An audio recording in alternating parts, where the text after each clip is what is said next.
A meditar en la palabra del Señor y vamos a leer, hermano, 1 Corintios capítulo 15, una cita que estuvimos leyendo la vez anterior. 1 Corintios capítulo 15 y verso 51.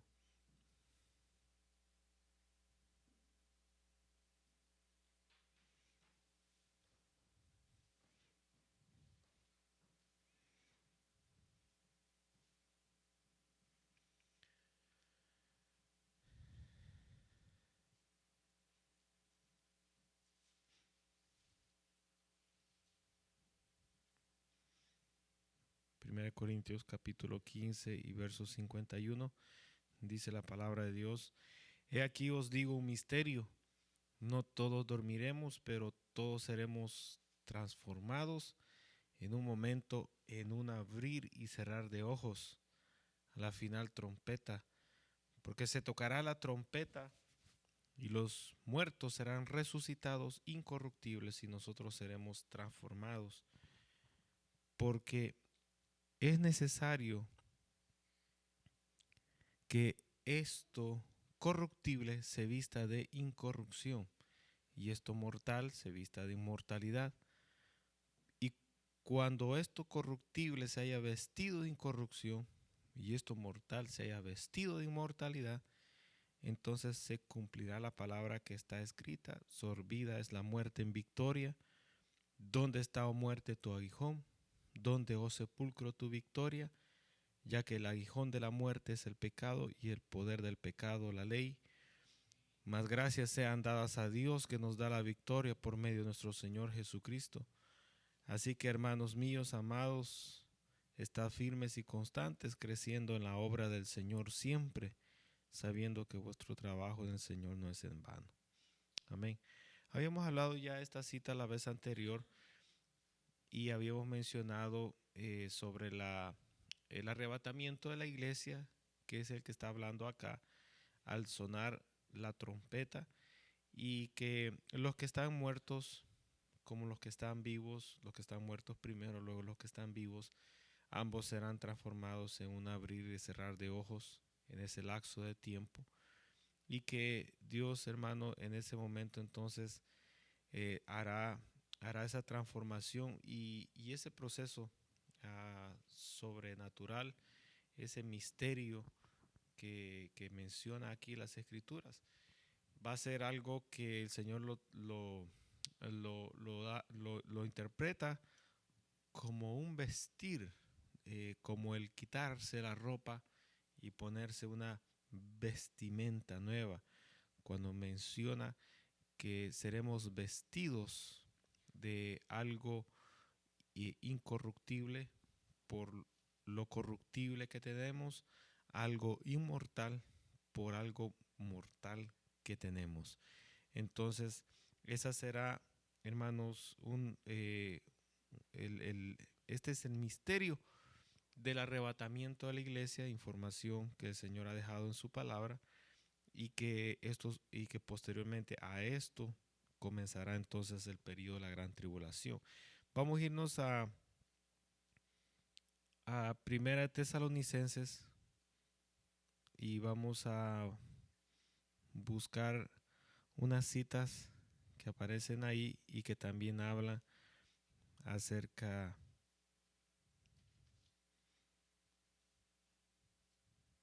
de este acontecimiento.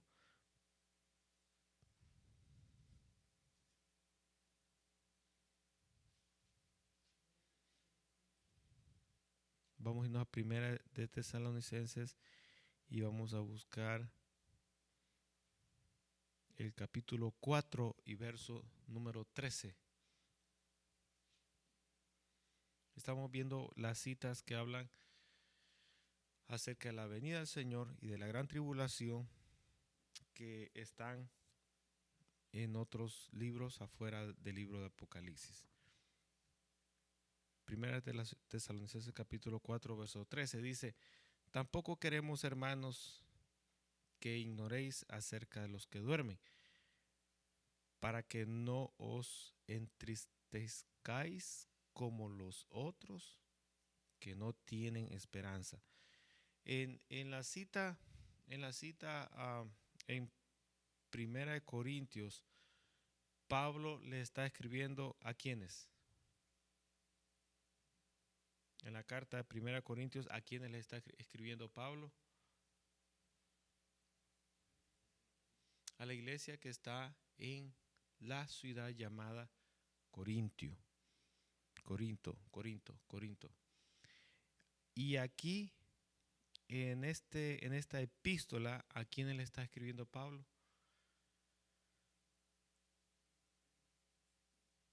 A los habitantes de una ciudad, ¿verdad? Y por morar en esa ciudad se les llamaba tesalonicenses. Pero ¿cómo se llamaba la ciudad? Tesalónica, ¿verdad? La ciudad de Tesalónica. Pablo le escribe a los habitantes, o más bien dicho, a los miembros de la iglesia que estaba en la ciudad de Tesalónica. Entonces, a ellos les dice aquí Pablo, hermanos, no ignoréis, ¿verdad? Vuelve a hablar del mismo misterio acerca de los que ya están durmiendo. Ahí se está refiriendo, ¿verdad? En un sentido figurado a los que ya murieron. Dice, para que no, ¿verdad? Os llenéis de tristeza como los otros que no tienen esperanza. Ahora, es natural, ¿verdad? Que ante la partida de un ser,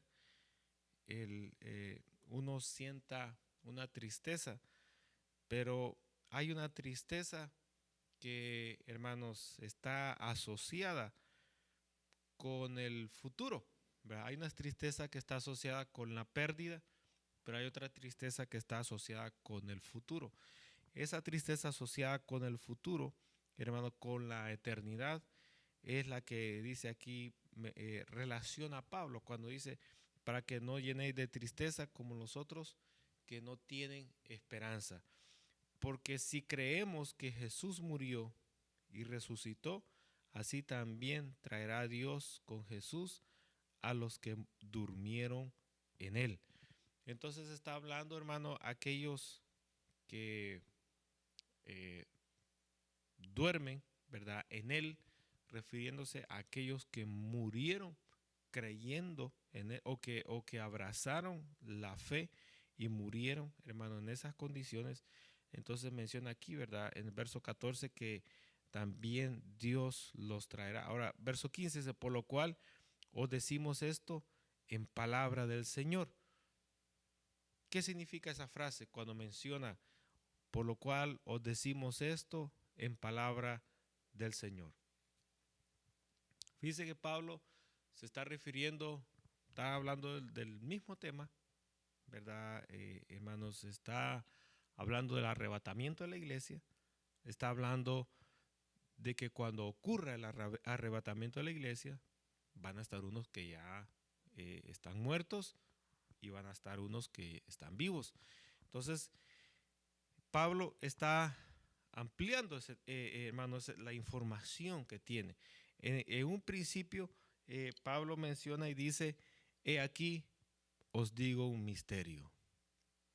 ¿Qué está diciendo en otras palabras? Está diciendo, hay aquí, ¿verdad? Una información que el Señor me ha entregado y tengo información que no la tengo, ¿verdad? Pero lo que tengo es lo que les doy a conocer, que cómo es que esto va a suceder, qué más detalles podemos mencionar. Dice Pablo, no lo sabemos, no tengo información, es algo, es un misterio, hay información que está oculta. Ahora, aquí en este libro, Los Tesalonicenses, viene Pablo y dice, ¿verdad? En el verso 15, por lo cual os decimos esto en palabra del Señor. ¿Qué significa esa frase? ¿Qué le da a usted, qué le da a usted a conocer o qué usted siente cuando Pablo se expresa de esa manera? He aquí, por lo cual os decimos esto en palabra del Señor. ¿Qué quiere decir esa frase? ¿Qué quiere decir esa frase? ¿Qué le da a usted? ¿Qué usted entiende cuando Pablo dice, ahora les voy a dar esta información en palabra del Señor? Bueno, obviamente, ¿verdad? Que lo que Pablo aquí va a decir, ¿verdad? No es su opinión, no es la sugerencia de él, ¿verdad? No es una manera de imaginarse las cosas, sino que él está dando a conocer lo que el Señor le ha revelado. Lo que el Señor le ha revelado. Si Pablo dijera, eh, les voy a dar un consejo, ¿verdad? Esa expresión, les voy a dar un consejo, ese consejo viene de él, ¿verdad? Pero cuando él dice, aquí les voy a dar estas palabras en el, esta información en palabra del Señor, quiere decir que eso, hermano, lo recibió él del Señor. ¿Qué fue lo que recibió? Ahí están los dos puntos y ahí sigue. Que nosotros que vivimos, que habremos quedado hasta la venida del Señor, no precederemos a los que durmieron. Porque el Señor mismo, con voz de mando, con voz de arcángel y con trompeta de Dios, dice, descenderá del cielo y los muertos en Cristo resucitarán primero. Hasta aquí le voy a hacer una pregunta. ¿Cuál era el problema que había en la iglesia de Tesalónica? La iglesia que estaba en Tesalónica. ¿Cuál era el problema que había ahí? Había un problema en los hermanos, ¿verdad? Fíjese bien, había un problema, ¿verdad? No me va a decir que estaban peleando, no. Había un problema en particular, ¿verdad? La iglesia, bueno, usted sabe, las iglesias tienen muchos problemas, pero había un problema en particular en la iglesia y que Pablo, hermanos, ya había resolvido ese problema en los Corintios, pero que ahora él ve el mismo problema en los de Tesalónica. Y ese es un problema, hermanos, hasta el día de hoy en muchas iglesias también es el mismo problema. Pues la escritura es clara, ¿verdad? Pero a pesar de que la escritura es clara, hermanos, nosotros con nuestra mente queremos, hermanos, quizás como que enriquecer la información, pero realmente la arruinamos. Y en Tesalónica, ¿cuál era el problema que había en esos hermanos? Espero que no sea un problema para ustedes también. Pero aquí estamos aprendiendo. Y Pablo les estaba enseñando a ellos. ¿Cuál era el problema que había en Tesalónica? Vamos.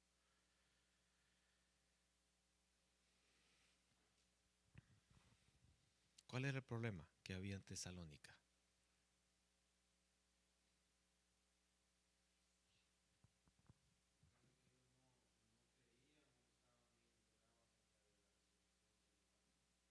Un poquito más afinando esa respuesta.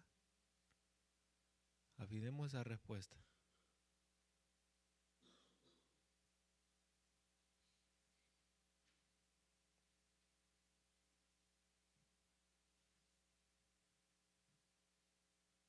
Ya el hermano puso ahí la pauta, la pista. Solo afinémosla. ¿Cuál era el problema que había? ¿En qué?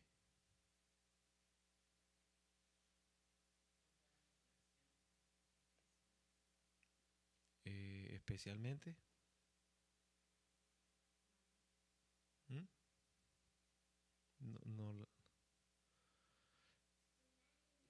Imágenes, no. Gracias, Alexander. Es el vocero. ¿Cuál era el problema que había en Tesalónica? No, no. ¿Mm? ¿Cuál era el problema que había? Lo acabamos de leer. ¿Mm? No tiene nada la fe que ver aquí. Había un problema, lo acabamos de leer. ¿Cuál era el problema? Ahí está, ahí está. No piense, no se lo imagine. Aquí está, hermano. Solo preste la atención a lo que estamos leyendo. Si usted retiene lo que acabamos de leer, va a encontrar la respuesta. ¿Cuál era el problema que había en Tesalónica? Más específico. Vámonos al grano. Al grano, no lo bordeemos, vamos al grano. Aquí hay un problema y ahí la escritura lo está diciendo. ¿Se durmieron? No. Acuérdese lo que acabo de decir, que cuando hablamos, lo dije, que cuando habla de dormir, no está hablando del sueño, del cansancio, del reposo del cuerpo físico, está hablando de la muerte. Ahora, ¿cuál era el problema que había aquí en los hermanos? Había un problema en la iglesia. No era un hermano problemático, era un problema general en todos los miembros de esta iglesia de Tesalónica. ¿Cuál era el problema? El problema era que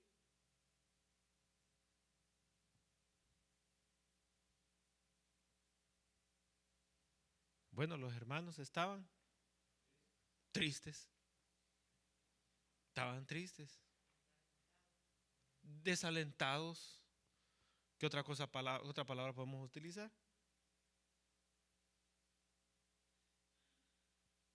Confundidos. ¿Qué otra palabra podemos utilizar? No tenían, ¿verdad? Ya esperanza. ¿Qué otra palabra podemos utilizar?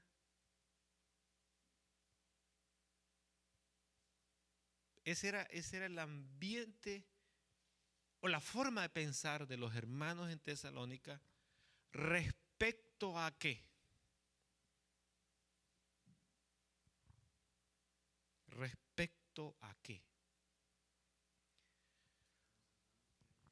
Excelente. Respecto a los hermanos, es decir, a las personas en Cristo que habían ya muerto. Entonces, para ellos, mire, hermanos, cómo es de importancia, dice, que en una iglesia se enseñe las doctrinas completas de la palabra de Dios para que la iglesia se nutra completamente. Oiga lo que le voy a decir. Donde la iglesia no es enseñada, la iglesia desconoce esa área por completo. Entonces, al desconocer esa área por completo, hay confusión, ¿verdad? Eh, hay ambigüedad. Usted puede llenar ese vacío con cualquier basurita que recoja. Hoy, antes la basura se recogía en la calle, hoy se recoge en internet. Entonces, la iglesia no tenía bien claro de que cuando alguien en Cristo muere, hay una esperanza viva, y cuando alguien muere sin Cristo, ¿verdad? No hay ninguna esperanza. ¿Cuál es la esperanza esa? ¿Cuál es la esperanza? Bueno, la esperanza es que resucitará también los que mueren sin Cristo resucitarán, pero los que mueren en Cristo resucitarán hacia la vida eterna. Los que están, hermanos, los que murieron sin Cristo, ¿verdad? No van hacia una vida eterna, hermanos, en el cielo, sino que van a un tormento por toda la eternidad. Entonces, la iglesia no tenía en claro ese aspecto. Para ellos, el que murió en Cristo se acabó, se terminó y, ¿verdad? Y hasta ahí nomás llegó todo. Hasta ahí nomás llegó todo. Entonces, el que un creyente muriera, hermanos, la esperanza se perdía por completo. Ahora, les voy a hacer yo una pregunta a ustedes. Los tiempos han cambiado bastante. ¿Quién de ustedes está preocupado por los hermanos en Cristo que han muerto? Nadie. ¿No les importa a ustedes? Los tiempos han cambiado. Los tiempos han cambiado. Pero esta es una iglesia preocupadísima en gran manera por los hermanos que ya partieron. De esas iglesias, yo un hermano preocupado y que me mencione, mire hermano, ¿se acuerda del evangelista aquel? Sí, tremendo hombre de Dios, se murió. ¿Se acuerda del pastor aquel? Tremendo hombre, se murió, fíjese.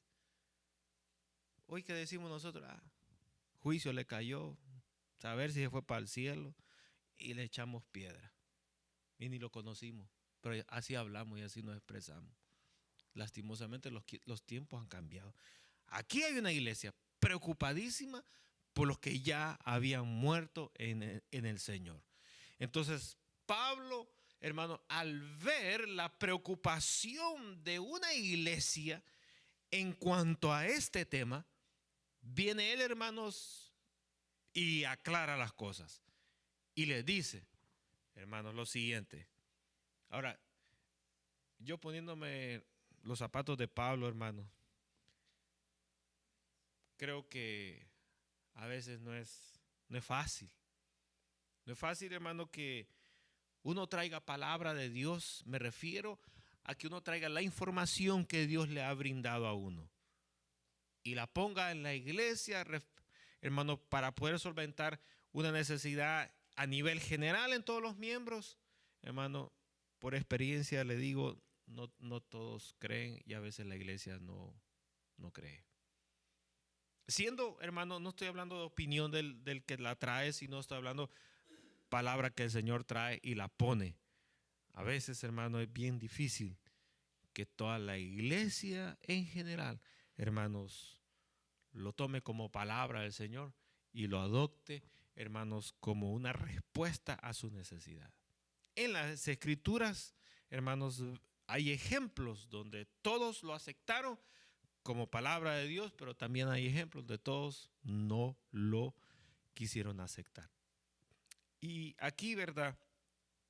Si la iglesia de Tesalónica aceptó la palabra de Pablo que traía de parte de Dios o no, no tenemos evidencia, pero sí está la evidencia del problema que había y que Pablo, hermanos, viene entonces y dice, bueno, ahora les voy a decir lo que el Señor me dijo a mí.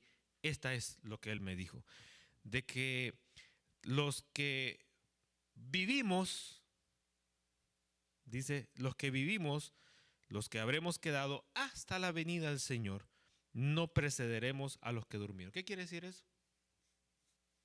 ¿Qué quiere decir eso? Que no habrá, hermano, gracias, que no habrá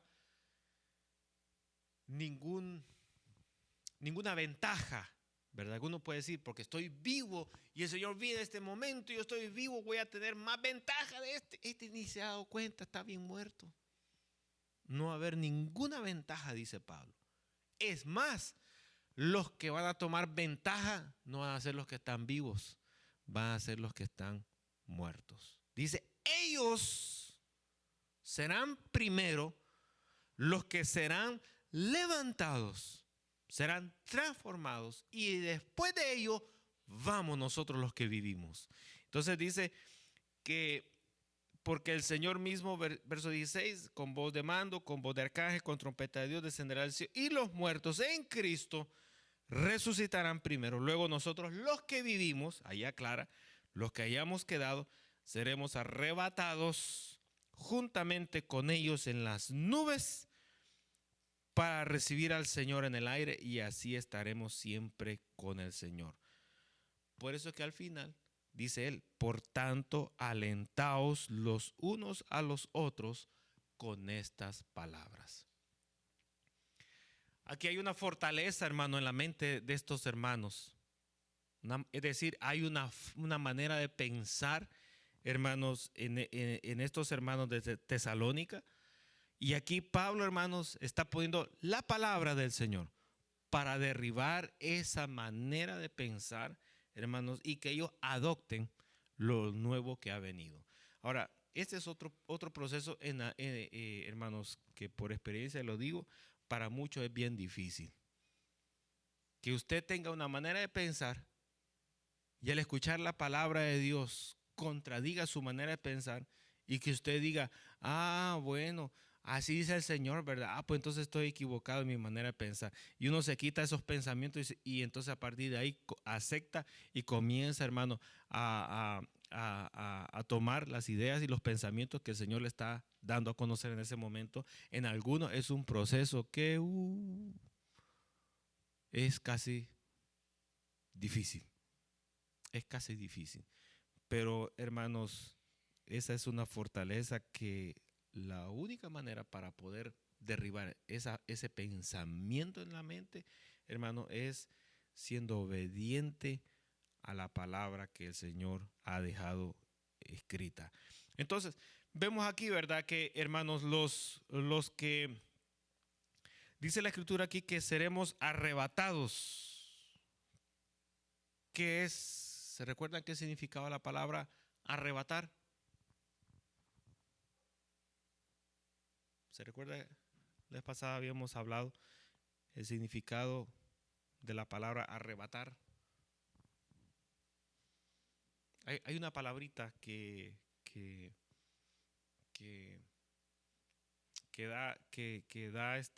da un poquito más de claridad.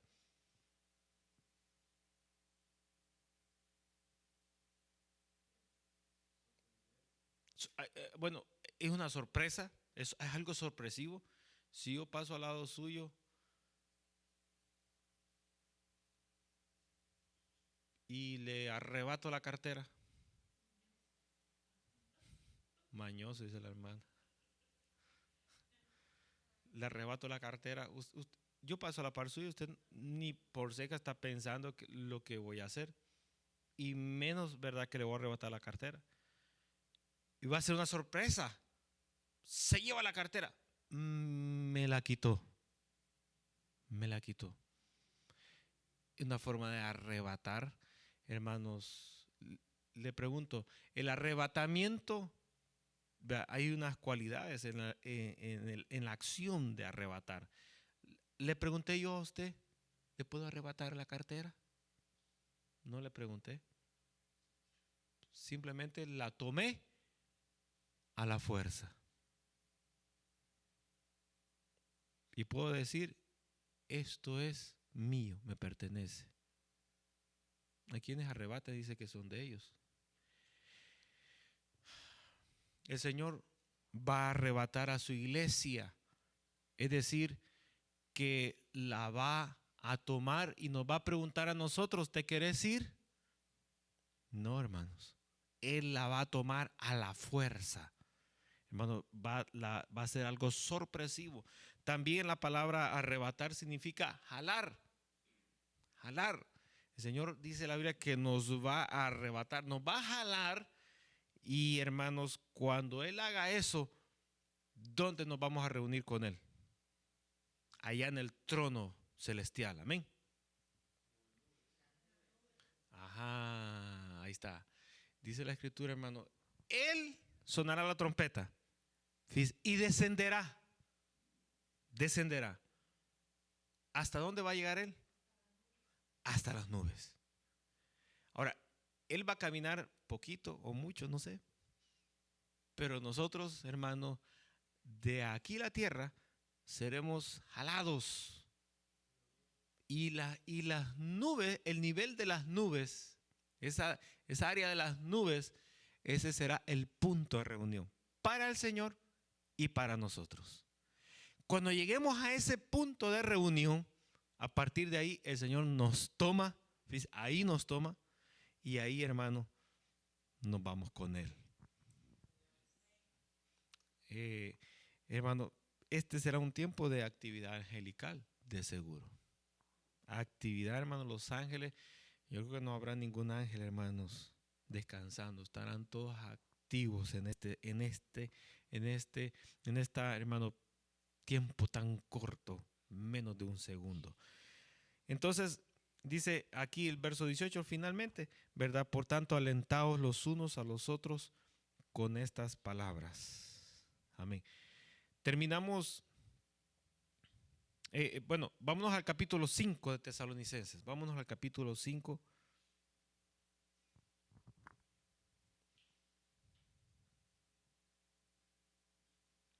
Verso número 1.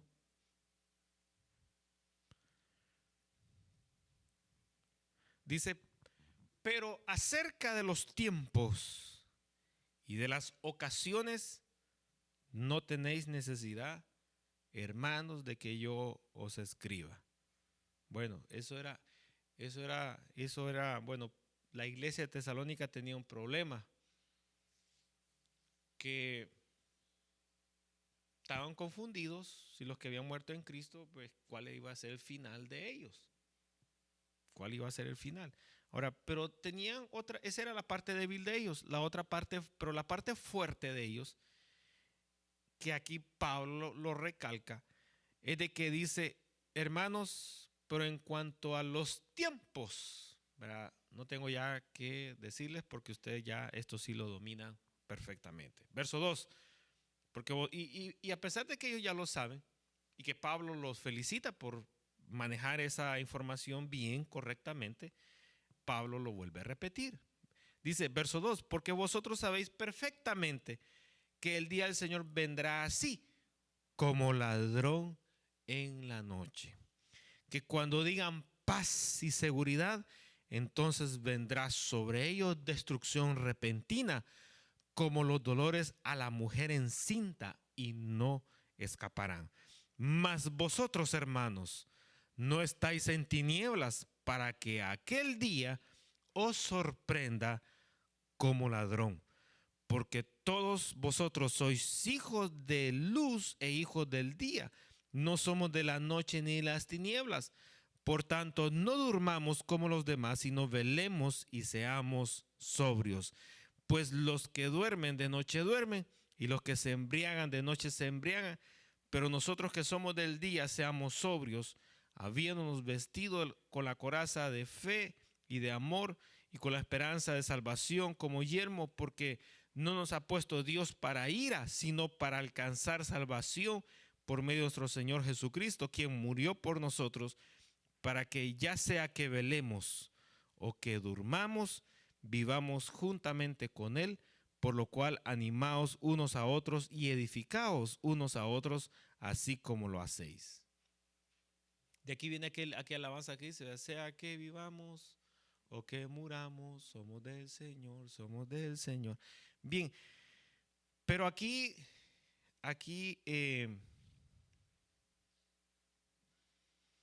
Pablo está hablando, hermanos, de los que están, de los que duermen.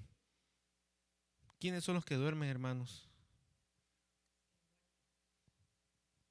No, aquí al final, aquí cambia un poquito. Los dormilones, dice. ¿Cómo? Sí. Aquí se está refiriendo, fíjese, a los que están durmiendo, ¿verdad? No son los hermanos. Ni un sentido figurado con la muerte, ni un sentido literal, ¿verdad? Físicamente. Sino que aquí los que están durmiendo se está refiriendo a los que están en el mundo sin Cristo. Entonces, hermano, el Señor vendrá como ladrón en la noche. O, ¿cuál es el otro ejemplo? Generalmente nosotros decimos, el Señor viene y viene como ladrón en la noche. Pero aquí Pablo pone otro ejemplo. O, a ver si se fijaron en la lectura. O, o, o, o, o. O, ¿cuál es el otro ejemplo? Y no es tan malo decirlo. Aquí está la escritura. El Señor viene como ladrón en la noche. O,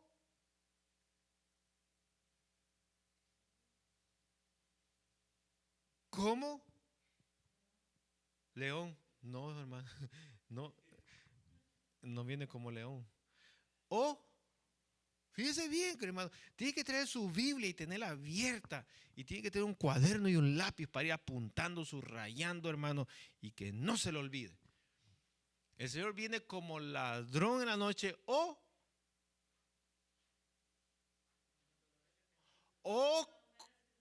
como los dolores que le vienen a la mujer que está embarazada.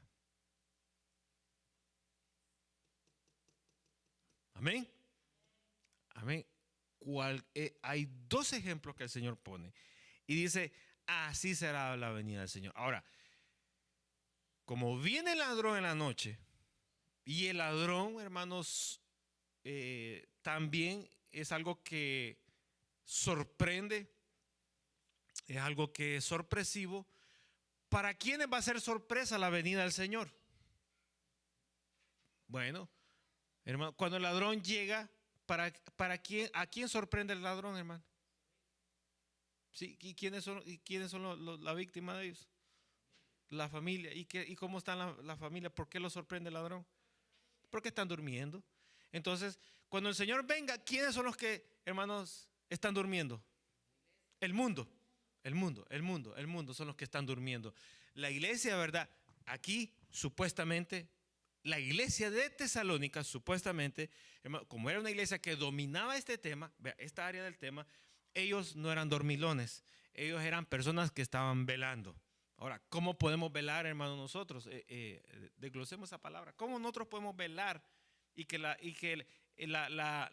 venida del Señor no nos sorprenda a nosotros? Porque aquí dice Pablo, que la venida del Señor no lo sorprenda a ustedes, que lo sorprenda a aquellos, porque aquellos están durmiendo, pero a ustedes no. Ahora, ¿cómo nosotros podemos, hermano, remediar que ese aspecto, que la iglesia no vaya a estar durmiendo? ¿Cómo podemos hacer eso, hermano? Hoy dice la palabra de Dios, ¿qué otra manera? Estar en comunión con Dios, ¿qué otra manera? Orando, leyendo su palabra, ¿qué otra manera? Congregándose. ¿Verdad? Aquí al final dice Pablo, animaos los unos a los otros, hermanos, así que ya no venga al culto, pues. Hay que Dios lo recoja a usted en su cama. Mire qué bonito. No, dice, hermano, animaos los unos a los otros y edificaos, ¿verdad? Edificaos. Es decir, vamos, hermano, si usted va a edificar, en otras palabras, usted va a construir, va a sembrar, va a cosechar, va a trabajar y va a estar activo constantemente.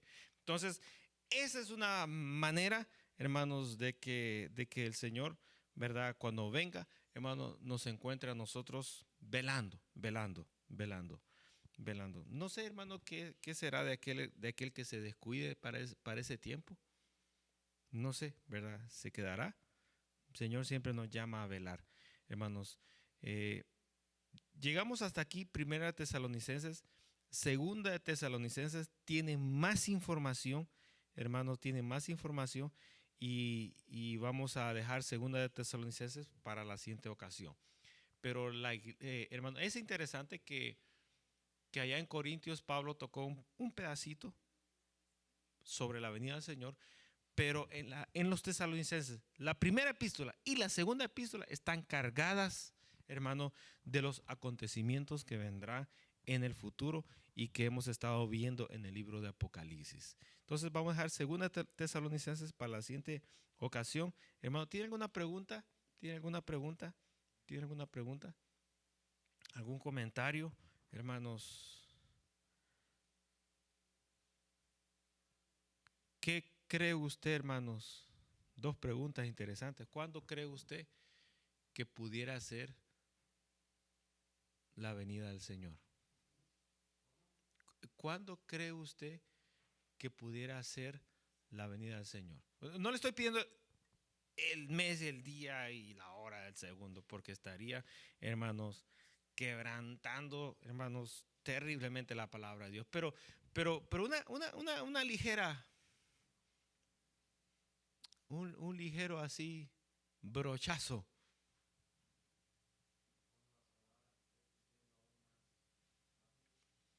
Cuando la palabra se esté cumpliendo un poquito más, puede ser un criterio válido. ¿Qué otro criterio válido podemos tener? Si usted ha oído mis mensajes y los ha retenido o los ha estado escuchando nuevamente, por lo menos en este año, hay algo nuevo que yo he incorporado. Y que lo hemos estado, hermanos, y que hemos estado viendo aquí a nivel de iglesia, un fiel cumplimiento. Y que lo he estado yo incluso a la hora de traer cualquier pasaje de la Escritura, hago yo referencias a eso también. ¿Qué otro criterio podríamos nosotros mencionar? Las señales, ¿qué otra cosa más? Por ejemplo, cuando Israel eh, logró su independencia, eh, fue una fecha, fue un tiempo posible. Luego, cuando Israel ingresó a la ONU, ¿qué significa la ONU? De las Naciones Unidas. ¿Dónde está ese edificio?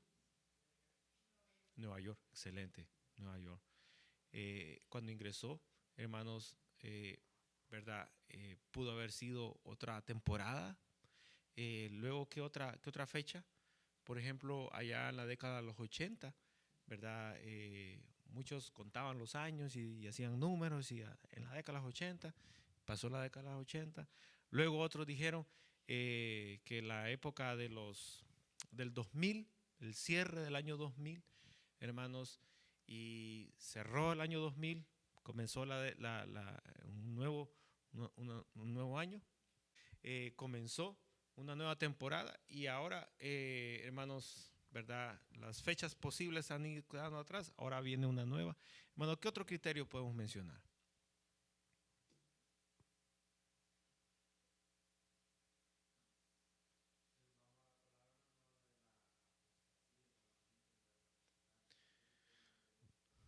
Ujú. Obviamente todas las señales, ¿verdad? Que incluye la apostasía, lo que incluye los eventos naturales, eh, la política y todo eso, ¿verdad? Comprendido entre las señales, hermano, todo eso está ya, ¿verdad? Lo hemos visto. Bueno, se vio en aquel tiempo y nosotros lo seguimos viendo en nuestra temporada y siempre se mantiene ahí vigente. ¿Qué otra cosa más pudiéramos mencionar?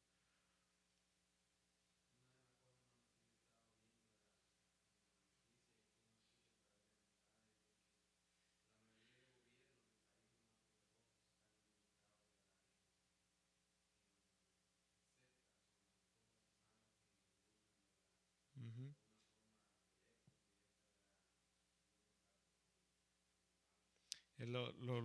Muchos gobiernos están involucrados con lo que es ocultismo, ve ahí el rechazo directo a lo que tiene que ver con Dios, con su palabra. ¿Qué otra cosa más? Se lo voy a mencionar lo que estaba esperando que me dijeran. La fiesta del Señor.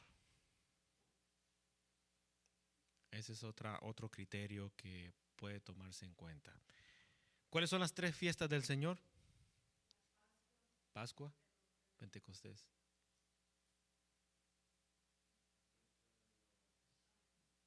Tabernáculos. Fíjese bien, en toda la Biblia el Señor se mueve en esas tres fiestas. Y todos los eventos que han habido en la Biblia giran alrededor de esas tres fiestas, Antiguo y Nuevo Testamento. Y aún el mundo actual gira alrededor de esas tres fiestas hasta el día de hoy. Ahora, la Pascua. Es curioso que en la Pascua el Señor dijo, hermanos, el Señor dijo en la Pascua, hermanos, que no volvería a tomarla hasta que Él viniera a traer a su iglesia. La Pascua tiene otra característica, que a la Pascua es el tiempo, hermanos, donde Dios vuelve a poner a cero todas las cosas y comienza un nuevo conteo. En la Pascua hay cambios. En el Pentecostés, los tabernáculos no. En la Pascua sí. Entonces, hablaremos de eso más adelante. Es bien interesante. Las señales, ¿verdad?, que dejó en su palabra, de todas las dimensiones. Pero hermanos, las fiestas, ¿verdad?, es algo curioso que es, hermanos, el tiempo de Dios. Es el tiempo. Uno dice, ¿cuál es el reloj de Dios? ¿Cuál es el reloj de Dios, hermano? Nosotros aquí en la tierra tenemos ese dicho en las iglesias. Hermanos, ¿cuál es el reloj de Dios? El reloj de Dios es Israel. Mire usted lo que le está pasando a Israel y compárelo con la palabra. Usted va a saber qué es lo que viene después. Pero con el tiempo, si usted quiere saber el tiempo, cómo Dios se va a mover, en qué va a hacer ahora, hermanos, vaya a hacer las fiestas y ahí se va a dar cuenta qué es lo que Él va a hacer, qué es la temporada nueva que viene. Amén. Llegamos hasta aquí, hermano, entonces, y dejaremos 2 Tesalonicenses para la siguiente ocasión, viendo los demás aspectos, hermano, finales de los tiempos finales, de los cuales habla Apocalipsis y que también se repiten en estas epístolas que estamos viendo, en estos textos que estamos viendo en el Nuevo Testamento. Amén. Vamos a orar entonces, hermano, en esta hora. Señor y Padre que está en los cielos, gracias te damos, Señor, por tu misericordia, por tu fidelidad, que sea tu mano poderosa, Señor amado, dándonos el conocimiento, Señor eterno, sobre tu palabra y trayendo claridad, Señor amado, ante cualquier tema que tú, Señor amado, has dejado ya establecido. Y aunque continúa siendo un misterio para nosotros, tú actuarás y te moverás de esa manera. En el nombre glorioso de tu Hijo amado te damos a ti la gloria y la honra, Señor.